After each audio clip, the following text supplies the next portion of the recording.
A'udzu billahi minasyaitonir rajim. Bismillahirrahmanirrahim. Wassalatu wassalamu ala Rasulillah wa ala alihi wa ashabihi ajma'in. Amma ba'd. Assalamualaikum warahmatullahi wabarakatuh. Ang lahat ng pagpupuri ay para kay Allah, ang nagpadala sa kanyang mga propeta bilang gabay sa sanlibutan. Ang ikalawang pangunahing turo ng Islam ay ang risala, ang paniniwala sa mga propeta at sugo ni Allah at sa kanyang mga kapahayagan. Ang risala ay salitang nangangahulugan na mensaheng ipinadala.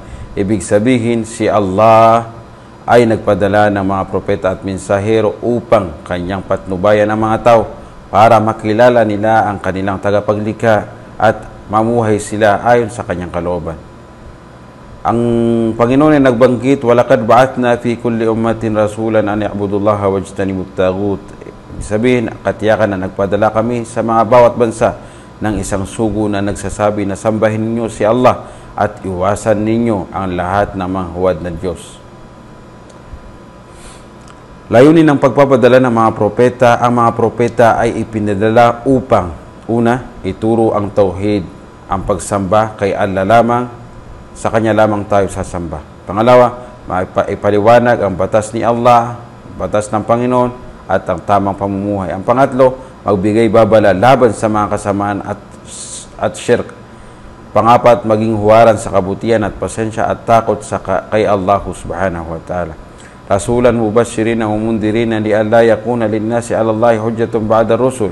Nagpadala siya ng mga sugo bilang tagabalita ng mabuting balita at bilang tagababala upang wala nang dakilan ang mga tao laban kay Allah pagkatapos ng mga sugo. Ang huling sugo na si Propeta Muhammad sallallahu alaihi wasallam at siya rin ang final messenger. Ang mensahe niyang dala ay ang Quran, ay para sa buong sangkatauhan at ito ay kumpleto at perpekto. Sabi ng Allah, "Ma kana Muhammadun aba ahadim min rijalikum walakin Rasulullahi wa khataman nabiyyin." Si Muhammad ay hindi ama ng sinuman sa inyong mga lalaki, kundi siya ay sugo ni Allah at siya ang final messenger ng Allah subhanahu wa ta'ala. Sabi ng Allah subhanahu wa ta'ala, "Al-yawma akmaltu lakum dinakum wa atmamtu alaykum ni'mati." Ngayong araw, aking ginawang ganap para sa inyo ang inyong relihiyon at aking ipinagkaloob ang aking biyaya sa inyo. Ang mensahe ng mga propeta ay isa lamang. Bagabat iba-iba ang panahon at bansa ng mga propeta at sugo, isa ang mensahe nila.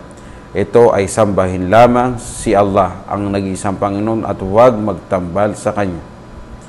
وَمَا أَرْسَلْنَا مِنْ قَبْلِكَ مِنْ رَسُولٍ إِلَّا نُوحِي إِلَيْهِ أَنَّهُ لَا إِلَهَ إِلَّا أَنَا فَاعْبُدْنِي. Kami ay hindi nagpadala ng sinumang sugo bago mo, baliban na pinahayag namin sa Kanya na walang Diyos kundi ako at sambahin ninyo ako. Ang paniniwala sa risala ay nagtuturo sa atin ng pagpapasalamat kay Allah dahil hindi niya tayo iniwan ng walang gabay. Ito rin ay paalala na ang Quran at Sunnah ay sapat na napatnubay sa lahat ng panahon. Allahumma ij'alna min atba'ir rasulika Muhammadin sallallahu alaihi wasallam wa wafiqna li ittiba'i hadihi hatta nalqaka wa anta radin anna ya rabbal alamin.